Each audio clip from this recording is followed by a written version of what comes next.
मैं समझ रहा हूं, आप मैं जानता हूं कि आप सभी क्या कहना चाहते हैं, वो भी मुझे अच्छी तरह से पता है। यह भूमि बहुत ही आध्यात्मिकता और कर्मठता की है। यह मुख्यमंत्री किसान सम्मान निधि योजना की चौथी किस्त प्राप्त करने वाले प्रदेश के किसान भाइयों को इस मंच के माध्यम से मैं बधाई देता हूं। और आज मैं निश्चित रूप से अपने आप को सौभाग्यशाली मान रहा हूं कि आज मैंने नदबई से राजस्थान के 75 लाख किसानों को धनतेरस के अवसर पर उनके खाते में सम्मान निधि देने का काम किया है।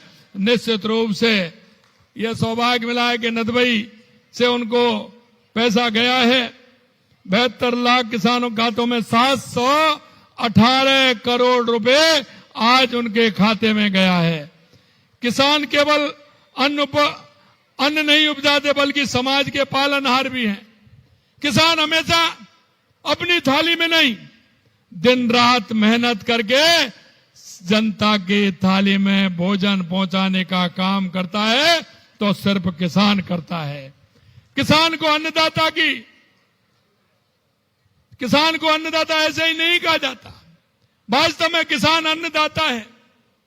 जीवन के हर व्यक्ति के जीवन में इसका बहुत बड़ा महत्व है।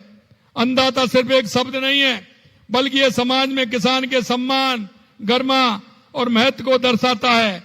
ये हमारी जिम्मेदारी है कि हम किसान को सम्मान दें और उनकी हर संभव मदद करें।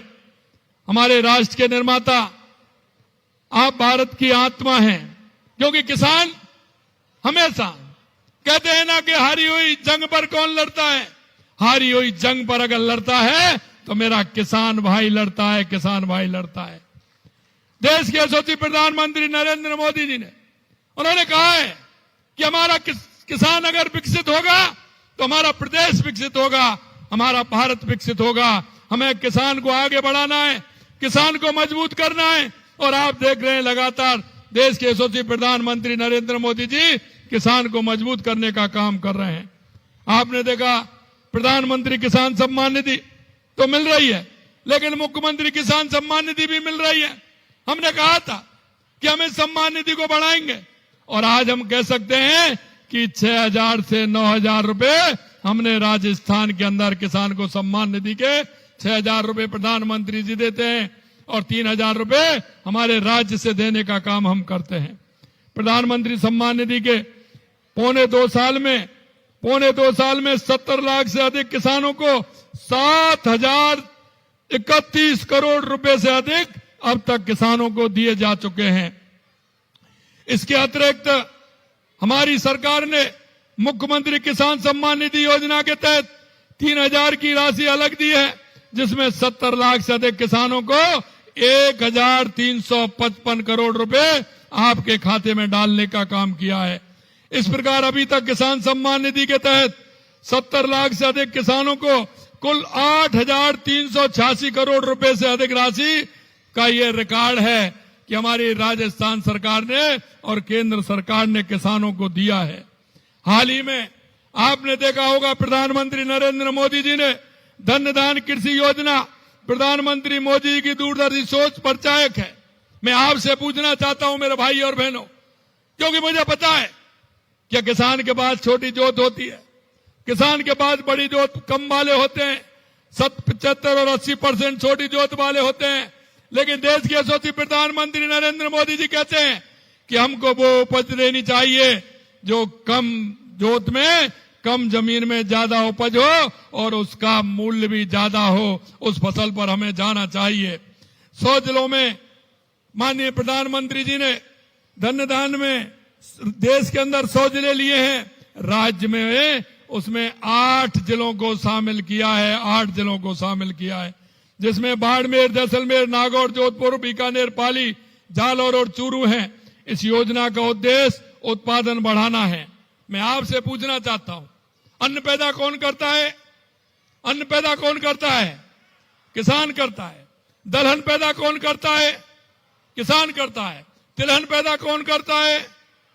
मसाले पैदा कौन करता है? मेरे भाई और बहनों, मैं आपसे यही कहना चाहता हूं, हमें अब परंपरागत जो खेती थी उससे आधुनिक खेती में आना होगा। आधुनिक खेती में आकर के जब बचत की खेती कौन सी होती है वो हमें करना होगा। अगर हमारा सिस्टम हम बदलेंगे, ऐसी खेती हम करेंगे, तो निश्चित रूप से हमारा किसान आगे बढ़ेगा। और यही माननीय प्रधानमंत्री जी कहते हैं कि इस योजना के उद्देश्य केवल उत्पादन बढ़ाना ही नहीं, बल्कि फसल विविधीकरण, सिंचाई सुविधाओं में सुधार, भंडार क्षमता में वृद्धि, किसानों को आसान ऋण उपलब्ध कर, दलहन, तिलहन और मसालों की उत्पादन बढ़ेगी तो किसान की आय बढ़ेगी। हम हमारा उत्पादन करके उसकी प्रोसेसिंग यूनिट लगा करके क्या हम मार्केट में नहीं बेच सकते? माननीय प्रधानमंत्री जी कहते हैं उसको अगर मार्केट में बेचेंगे तो सीधा लाभ किसान को मिलेगा। हमारी डबल इंजन की सरकार किसान को समृद्धि के लिए दोगुनी ताकत से काम कर रही है। प्रधानमंत्री फसल बीमा योजना के तहत 2 वर्ष के दौरान 7.5 करोड़ रुपए से अधिक बीमा पॉलिसी जारी की गई है। 3,452 करोड़ रुपए राज्यांश प्रीमियम हमने जमा कराया है। 5,965 करोड़ बीमा क्लेम वितरित किया है।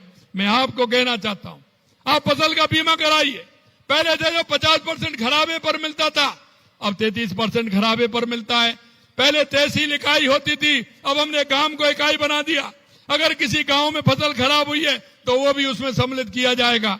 मैं मित्रों कहना चाहता हूं, आज पारदर्शी तरीका से योजना पूरी तरह डिजिटल बन गया है। हमारी सरकार का लक्ष्य है कोई भी किसान इस सुविधा से वंचित नहीं रहे। इसके लिए लगभग 78 लाख किसानों की भूमि का सत्यापन किया जा चुका है। लगभग 75 लाख किसानों को आधार सीडिंग, 71 लाख किसानों को ई-केवाईसी की जा चुकी है। हमारी सरकार ने 77 लाख से अधिक किसानों को 43,000 करोड़ रुपए से अधिक राशि अल्पकालीन ऋण दिया है, और वो भी ब्याज मुक्त ऋण दिया है। हम जानते हैं कि किसान को क्या परेशानी। किसान का अगर सही मायने में अगर हम बात करें तो किसान का साथी हमेशा पशुधन होता है। पशु हमारा धन है। अगर पशुपालन का काम हमारा किसान से जुड़ जाता है तो किसान की अर्थव्यवस्था मजबूत होती है। और इसलिए मैं आपसे कहना चाहता हूं मेरे भाइयों, हमने गौपालक क्रेडिट कार्ड प्रारंभ किया है। क्योंकि आप जाते हैं, आप जब रिश्तेदारी में जाते हैं तो सबसे पहले क्या पूछते हैं भाई? ये पूछते हैं फसल कैसी है, यही पूछते हैं ना, यही पूछते हैं ना फसल कैसी है। और दूसरी बात क्या पूछते हैं? क्या दूध बूध हो रहा है कि नहीं हो रहा है? अरे पूछते हैं कि नहीं पूछते? यही पूछते हैं ना, दूध बूध हो रहा है कि नहीं हो रहा है। आप कह रहे हैं नहीं हो रहा है, तो किसान होने का फायदा कहा जिसके पास पशु नहीं है। तो हमने कहा है कि हमारे उस किसान को गौपालक क्रेडिट कार्ड देंगे और उसको हम किसान क्रेडिट कार्ड से जोड़ेंगे। उस पर किसी तरह की ब्याज नहीं होगी, कोई वो बनेगा नहीं। आप 1 लाख 1.5 लाख रुपए जाकर के बैंक से लेकर के आ सकते हैं गौपालक कार्ड से, और पशु खरीद सकते हैं, जिससे बच्चों को भी दूध मिलेगा, आने वाले का सम्मान भी होगा। अगर दूध बचेगा तो उसका भी उत्पादन होगा। इसलिए हम चाहते हैं कि हमारा किसान मजबूत हो,